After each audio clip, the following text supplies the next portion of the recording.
Good morning.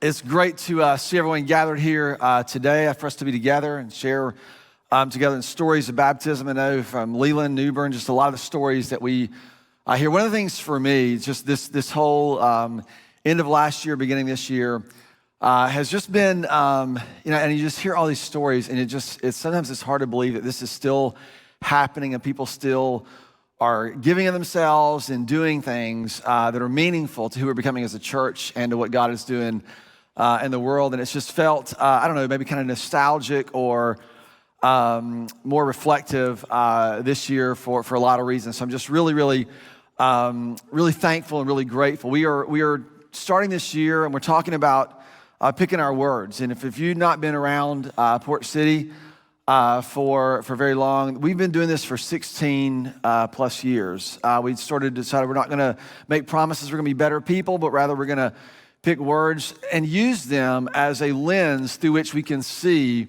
what is happening in our lives. So as I begin, I want to just kind of think about this a little bit, because as we live, if we think about what it means to be made in God's image, I want us to consider the kind of person that we are going to become.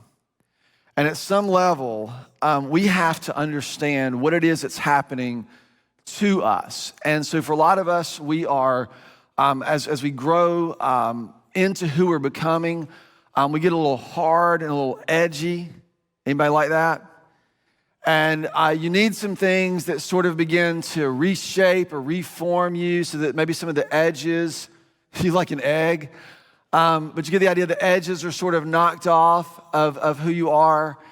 And all that happens in between these places until eventually we end up sort of becoming more reflective, more fully reflective of the image in which we have been created to bear. And this process is the process of formation. And a lot of us just end up sort of haphazardly becoming something. And what we've said last week, if you weren't here, we're using this month as a sketch month, because I don't think it's just enough to try and figure out I know exactly how I'm going to do this year. I know exactly what my word's going to be. I know exactly how this is going to work. I think we long for that. We want that, but it doesn't work that way. There's a lot of things that we see very limitedly, the scriptures describe it as we see but a shadow. And then when we look at that long enough, we begin to see more and more of the things that we can only first see a shadow of what it is. And so we need some space and some time and some permission, that's what we talked about last week, to kind of see and let this process unfold. And the reason I pick a word is because it gives me a sense of focus, a lens through which I can actually watch this occur in my life. I think I mentioned last year, I'm going to talk about this more in week 4, but this is my 17th word.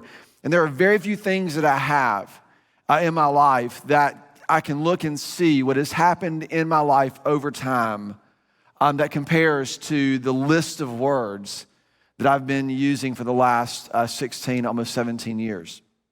And so that's what I want us to talk about today. One of the major distinctives, though, about my one word, just to kind of continue to help you understand this, is that rather than focusing on your behaviors, which is how most of us approach change, it really forces you to pay attention to your character. If you can learn how to live in such a way that your behaviors, the way you live your life, actually comes out of who you are, you're going to begin to experience and find the freedom that we all long for. And part of what we mentioned last week when we talked about this, so there's a couple of assumptions that I want to make. That the first idea is that what we live our life with is the single most shaping influence in your life. And if you weren't here, I would encourage you to go back and listen or watch. But whatever it is that you dwell with over time is going to be the most shaping influence. It's going to probably end up being the image that you end up bearing. And when we talked about this, right, if you live with fear, or if you live with anxiety, or you live with this sense of the world is coming apart and you're only one mistake away, or you live with this sense of chronic unworthiness, or you live with this sense of having to prove yourself all the time, it's going to shape you into the image of the person that you eventually become. Something is forming you. And that what we believe and what I believe, and we put this up there, and I think this is really important for us to consider, is that life with God, this idea that we would live with him, we would dwell in a relationship with him, is the context from which you will become yourself. If I'm correct in some of these assumptions, if you've been made by God and for God, if you're made to bear his image, then the way in which you become that kind of person isn't because you read out of the Bible 9 principles that you need to apply to your life and then apply them. It's not how it's going to happen. It's going to happen as you learn how to dwell and remain and live your life with God. And that's why we talk about our mission here. It's not to convince people that we're right, it's to help people walk with God, because we believe that when you walk with God, you will eventually experience life with God. The thing that you walk with is likely to be what you live with, and this is what we're talking about. And so this is how we get into this. So the question I think really we have to start thinking about, this is what I want us to spend some time on today, is what does it mean to be created in the image of God? And why does it matter? Like, I don't know if you've ever given this much thought, because it's a beautiful thing to consider that you're made in the image of God, depending on what you think the image of God is. If God is old and crusty and grandfatherly and mean, then like being in his image is not so cool. But we have this picture. We have to sort of consider what it is that we think about what it means to be made in the image of God. And a lot of us, when we start to think about this, we almost immediately start to think about, what does it mean to be a better person? Like, I want to be a better person. It's interesting. I've been doing this for a long time, and I know people make fun of picking words now. It's kind of a cool thing, I think, on TikTok and such. And and I'm like, look, it's fine. But the reason, I've been doing this a long time, and very few people, whenever they're picking words, very few people pick words that are negative. No one says, jerk is my word, or mean is my word. They always pick words that have some kind of inclination or movement towards what it might be like if I were a better person in this world. Now, why do you think people would just naturally want to be better and not worse? Because sometimes it's more fun to be worse. The reason is because there's something in us that just recognizes that there is a thing, a propensity, something that's innate that we long to reflect or represent. I think this is the fingerprints of God's image that's stamped on every human being. And so I want for us to expand our understanding of what it means to be made in the image of God, and expand maybe your view as you're considering what word and what is going to form and shape you over the next 12, 11 and a half months. And last week I reminded us I want us to be really curious about the future. Really curious about the future. All right, there's a big difference between wondering what in the world's going to happen next and wondering what might you add to the world around you. Those are two very different questions. To be curious about what the future could be like, and then to recognize that there's a sense of reverence, that who you are becoming actually does matter.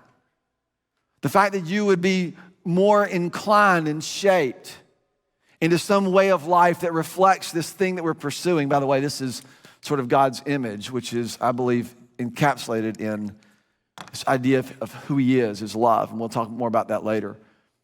But that we have to have a way to see this and understand that it matters in who you're becoming. It matters to the work that you do. It matters to the people around you. It matters to the way that you live in your homes. It matters the way you live in your friendships. It matters. And so this is where I want for us to move. It's interesting. There's a couple of passages I want to look at. One is found in 2 Corinthians 3. And last week we talked about Moses, and this is more about Moses.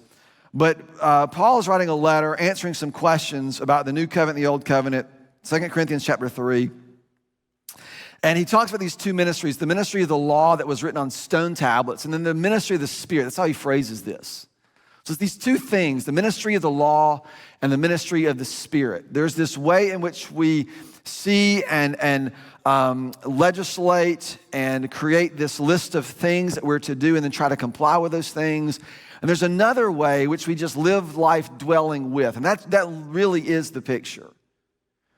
And it talks about this ministry of the law, this ministry that's carved out in stone leads to death, but the ministry of the Spirit leads to life. So it's these two sort of, and we could spend 3 weeks, in fact, we probably are later on this year talking about this.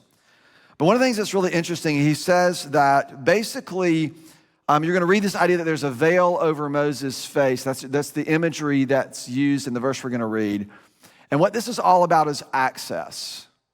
It's all about us being able to see and to enter in and to have access, to actually have the opportunity to live and to dwell with God, to remain with him. That's the point. So here's what it says in verse 17 of chapter 3 of 2 Corinthians. Now the Lord is the Spirit, and where the Spirit of the Lord is, there is freedom. This is just kind of cool to stop and reflect about, because this isn't about something that you attain. It's a place where you dwell.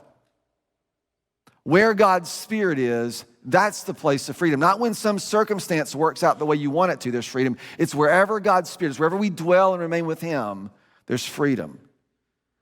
And so then he says this, and we all of us, who with unveiled faces, this is this idea that we can see him. We can enter in. With unveiled faces, we don't have to cover up. We don't have to conceal ourselves. We don't have to pretend. We don't have to be better than we are. We just show up. And this is what the gospel has made available to us. This is what the sacrifice and the resurrection of Jesus Christ has done for us. That there was a final sacrifice that allows us to just show up in this way. But then he says this, with unveiled faces, we contemplate the Lord's glory, are being transformed, and we who with unveiled faces contemplate the Lord's glory, are being formed into his image. How? With increasing glory, which comes from the Lord, who is the Spirit. Now, we read this and it sounds very biblical, doesn't it? You read the Bible, that sounds biblical. It sounds very biblical to contemplate the Lord's glory and then to be transformed with ever-increasing glory into the image. And we usually just chalk that away in some kind of spiritual thing. But there's actually a really important instruction in here. Did anybody catch it? We talk about sketch month. Sketching is about trying to see what it is that you see. If you can put that verse back up there again, I want you to look at this. It says that when we with unveiled faces, what is it that we do? We can't, thank you very much. We contemplate. We think. We look, we wonder, we see the Lord's glory. Goes, oh, we just contemplate the Lord's glory. Have you ever just thought about what you believe and what you think about God? That's the invitation. Because what's being seen here is that this is a progression. You don't see this and then go back and execute this. I want to try to explain this in a way that helps us. But what you have to understand that what God has fundamentally done, and this is just the way every relationship works. Relationships they always operate by revelation. They always operate by the sense that you know something today that you hope will become something later on, but you don't know that. You have to walk with, and you have to pursue with, and you have to live with, you have to dwell with, and then you realize that, oh my gosh, I have seen more than I thought than I could when I started this relationship. I've been married almost 30 years. Right? I did not know everything I knew or know about Julie today. I did not know all those things then. And she didn't know all the things about me that she probably wouldn't have signed up for it if she did, right? Because things are revealed. You understand this? They're revealed. They come to us as we walk. And this is exactly, he says, you want to contemplate God's character, his glory, his essence. What does it mean that God is love? What does it mean? What does it mean for you to bear his image? This idea of revelation, this is how we are formed. And formation is a process. It's not something that you execute. It's not something that you get done. It's a process that you have to go through. And it involves all of the things that happen to you. Nothing that happens to you is outside of this formative process. God in his goodness takes all the things, the hard things, the most difficult things, and he causes them to be useful to shaping you into the person that he's created you to become, to more closely representative of his image. And we just keep thinking that hard things, tough seasons, are things for us to get out of. But they're things that are incredibly formative in who we become. You talk to almost anybody who's had a measure of depth in their faith over time, they will usually tell you some part of their story where they had an obstacle or a train wreck or they thought they weren't going to make it. And it's in those places that we are deepened in our understanding and our dependency upon him. And we need a way to contemplate, to see this, so we don't give up, so we don't lose heart. All this is the language of the Bible. And the second thing is this process is relational. It's relational. I've been trying to figure out how to explain this for about 15 years. That we Western productivity addicted, cultural sort of savvy people do not have a real good category for this. Though we all understand how relationships form us, we don't have a real category to really embrace as that revelation, that process that we understand is relational. And this is why life with God is so important. Your formation, your becoming how he's created you to be is going to happen inside of your relationship with him. This is why we walk with him and why we work hard to make sure that we talk about this. Here's how this is written for us. Again, we see this in Colossians. I'm just going to read this, because this is really interesting. Colossians, and there's a list of things in Colossians 3. If you want a free list, you can go look at it. And he basically gives us a list of things that we used to do. And he says things like this: anger, rage, malice, slander, filthy language, sexual immorality, lust, evil desires, greed. We leave anybody out? And then he says this in verse 9. He says, do not lie to each other, since you have taken off your old self with its practices, and you have put on the new self, which is being renewed in the knowledge, in the image of its creator. I mean, you just see this language everywhere, that there's something that's happening in us that is reshaping us. And then he goes on and he says, in this place, when we are becoming like this, this is the next verse, verse 11, that here there is no Gentile or Jew, uncircumcised or circumcised or uncircumcised, barbarian, Scythian, slave or free, but Christ is all and he is in all. And the reason this is so important, because this is where you have to start saying, what is this? People say, there's a whole slogan, I've seen this everywhere, that love is love. That is not true. God is love, and that's very different.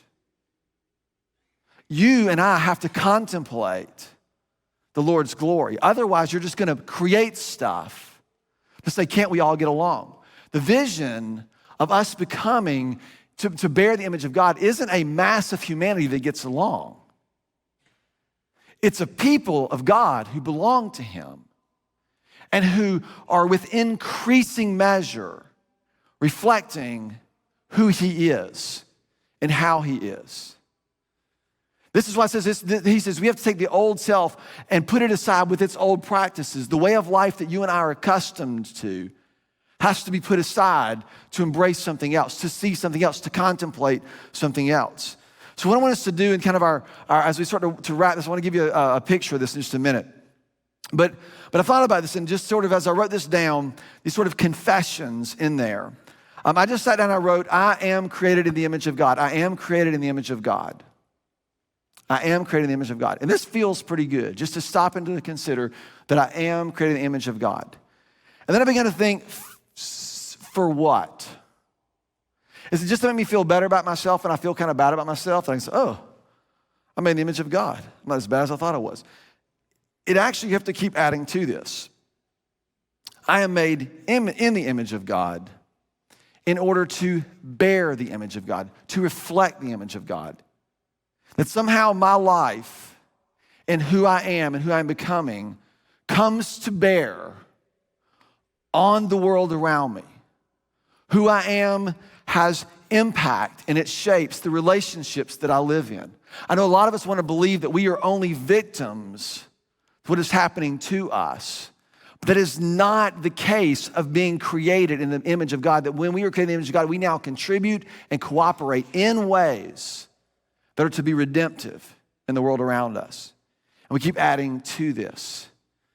So years ago, and this is what I was, I've been doing this for years, but obviously this weekend's a big weekend. It's MLK weekend and honors the birthday of Dr. Martin Luther King. And over my last 10 years, I've taken this weekend, this season, seriously. It's actually added to a lot of the conversations that I think the church, give me a lot of vision for how the church can really be helpful in areas of racial reconciliation in places like this. Because even this passage, right, that there is no Jew or Gentile, uncircumcised, these are clearly things that the world has created that divide people. And he says that it is in Christ that these things are going to be redeemed. It's the only way. So I think the church has a unique role in here. But part of what I have done, and I usually spend some time reading some of his speeches, some of his obscure speeches, to try and understand, I mean, his pursuit of, Martin Luther King's pursuit of nonviolence in the face of just my brain can hardly even imagine what he went through. And when they would march and water hoses and all the things, it's just hard for me to even get that around my head. So I just try to enter into that place. And the fact that he was so committed to nonviolence and it looks just like Jesus. I mean, in profound ways. So I take this seriously. So this past week I was reading, part of my pursuit of my word is I'm reading through the Psalms because it has my word, the direction I have has something to do with narrative or story or lyrics or poetry. It could be because I'm reading Bono's book, and that could be messing up my brain. Man, U2 is so good.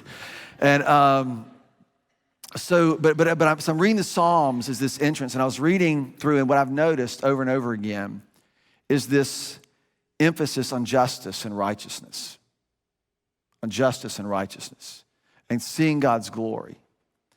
And so on Friday, I was kind of going through, and I was actually stuck on my message, and I was tired of working on it.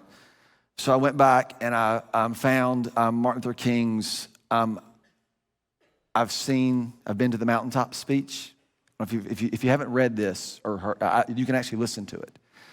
This is the night before he was assassinated.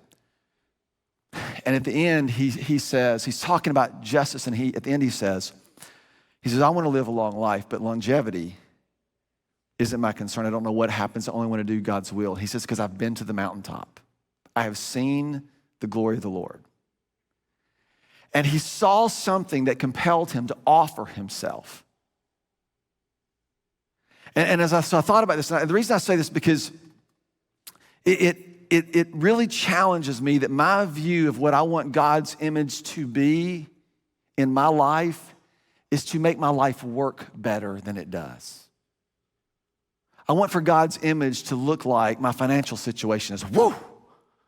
I want God's image to look like my marriage is woo. I want God's image to look like my kids are perfect. I want God's image to look like those things. Remember last week I said if we knew what it was going to be like, we might not be willing to offer what's required of us. So once you get in and you see things that you can't unsee, that process and who you're becoming begins to shape all the other things that you do. And we need to see some things that compel us to give our lives away. Freedom isn't found when you get this thing or that thing, or when your life works like this or this circumstance works out like that. Freedom is wherever God's Spirit is. The thing that you're looking for is in the place where you learn how to dwell and to live with God. This is what I mean. So I wrote this statement down in my journal. And part of the reason I love Sketch Month is because I'm never afraid to just sketch something out, just write it down. Because I just hope one day I might begin to understand what it is that I wrote down. So years ago, I wrote down these two phrases. And the first phrase was that my job as being made in the image of God, to bear the image of God, is that was it. I'm to bear the integrity of his image. It was the first thing I wrote down, the integrity of his image. And what I mean is I just thought that I want to reflect him well. I want to represent his heart well. And so that was always a big part of how I approached things. There was a lot of things in my list that gave me shape to that. And part of what I was writing as I was thinking about justice and righteousness and these other things is that I want, this was my prayer in my journal, that I want for, let me write right here. With the things that are important to you, God, the things that reflect your character, become mine. It would just become mine. And so I want to represent him well, which means I have to contemplate what all that means in my life. What does it mean that God is the perfection, the essence of love, of everything that human beings long for and desire? What does it mean? What does it mean for me in the way I pursue all the desires? Some of them are really pure, and they come from a place that honors God, and others of them are purely just base. It's just what I want when I want it. You ever feel like that? How do you wrestle that? How do you hold to this? And what I realized, and a lot of us, we think that somehow, it's like the what would Jesus do, which is a great strategy. It was like, okay, Jesus will be nice, so I'm gonna be nice. What's wrong with you? I'm nice all the time, and I'm tired of being nice. Or I'm angry all the time, and I really want to be angry, right? And at some point, what has to happen? You have to become the kind of person that isn't like that all the time, or that is like that all the time. Something has to happen in us. This is where the work gets done. It's not about applying a principle that you've learned to your life and hoping it works out. I had a friend of mine growing up. He was about 5 years older than me. He was in college. I was still in high school. He had the coolest car. This is in the 80s, so you gotta understand the context. And he had in 1983, 84, 85, 86, you wanted to drive a mid-70s Camaro. And not, some of you are already feeling it, and not just a mid-70s Camaro. It was like the one that you had like traction bars underneath, Krager mags on. I remember this, it was his Camaro. It was white.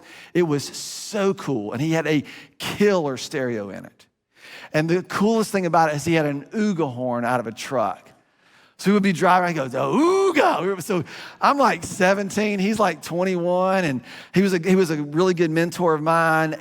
But we thought we were the coolest people on the planet. We were listening to the music, and one of the things that he did, we just hung out all the time.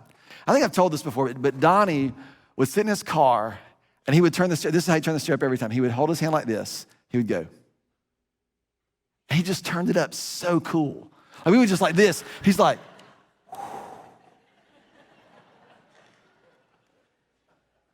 and you're just like, that is so cool. And you know what happened after hanging out with him over time? I get in my car. I had a Chevette, by the way.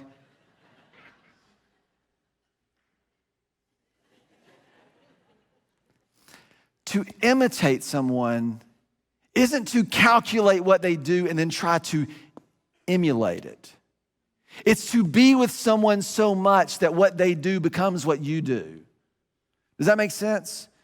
To reflect the integrity of God's image means that you just will not do it without seeking him and pursuing him and looking to understand. The thing that makes me crazy, I gotta stop, about what has happened in a lot of believers is we read the Bible the way that we have always read it. So all we do is read into what we already think. And we miss the revealing part of what God is showing us to contemplate the Lord's glory, which if you're 30 or 40 or 50 or 60 and you think you've got that figured out, your view of God is way too small. To contemplate the Lord's glory. Why? So that we are renewed into that image with ever-increasing representation. Just the first thing, to reflect the integrity of God's image. Now, so what? Why does that matter? Here's why I used to think it matters. Because if I reflect God's image, I'm going to be moral superior to everybody else. You ever felt like that?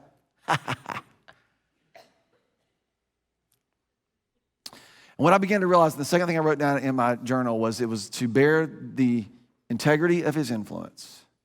I'm sorry, the integrity of his image and the influence of his love.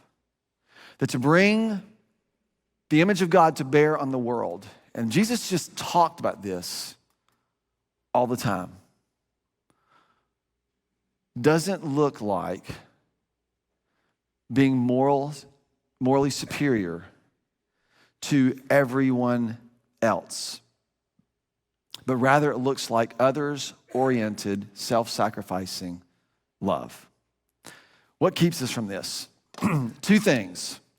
I think that we often have a low view of ourselves. This is your view of yourself. And we have a low view of God. We don't really know what we see. So I just drew this out in my journal. I thought we have a low view of ourselves, low view of God, high view of ourselves, high view of God. And you begin to look at these quadrants. Some of you have a low view of God, you have a low view of yourself, and your life is just empty. It's just despair. It's futility. You don't really believe that God would do anything. You don't believe you're worth God do anything. So you just live in this sort of space. Some of you have a low view of God and you have a really high view of yourself, right? You're just a punk.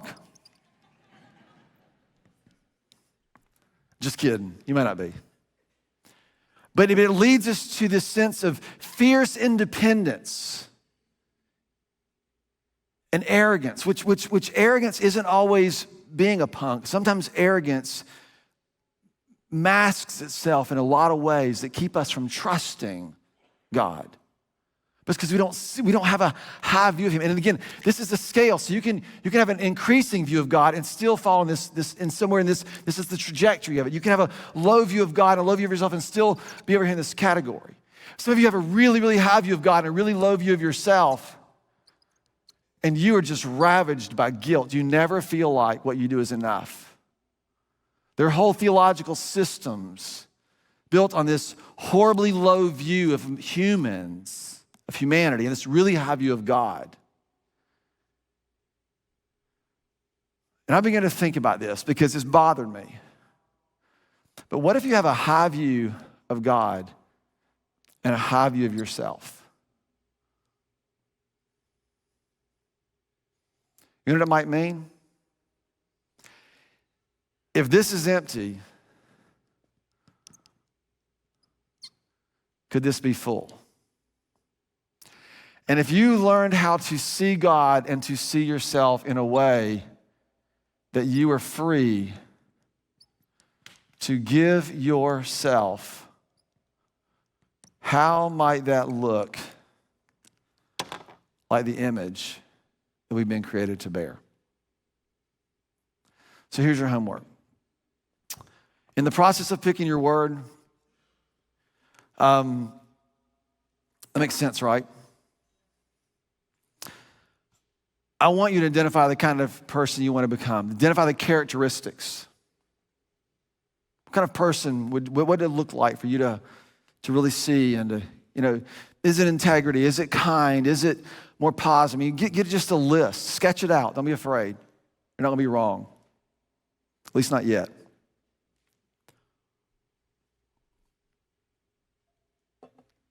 But then number two, and I could be wrong, but in my own life, I realize that I don't do this enough.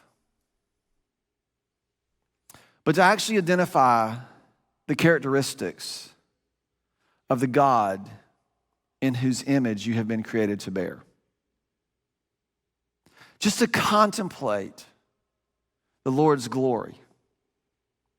And if you want, you can use that phrase if you want to, but you can just say contemplate his character, contemplate who you believe him to be, contemplate who he has revealed himself to you through his scriptures. But I mean, get a list. To get a list. Because when this list, who you believe God to be, begins to shape this list, I think we're going to find ourselves in a really beautiful place to see and experience God's work in our lives as we learn to contemplate the Lord's glory.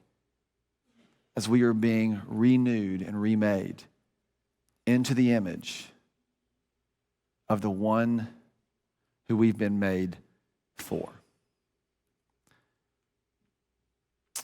Father, would you help us? We see the fullness of your glory in the life, in the ministry, the teaching, the death, and the resurrection of Jesus. We could start there. God, we see so much of your character in what you have made. We see so much of your beauty. Father, would we contemplate your glory? And in doing so, would that become a shaping force? Would it become influential as we consider the kind of person that we hope to become? That the person that we hope to become would represent the integrity of your image, and out of that, the influence of your love. Father, I ask that you would help us as a body, as a congregation, to enter into this process together, to share this process together, that we might see in one another and share what we see in you. Father, out of that, we would get more and more and more clarity that the formation of our lives, our hearts, and our souls, Father, would just be seen over the course of the next few months, over the course of this year. So I thank you. I lift all this in of your Son, Jesus, who is our King. Amen.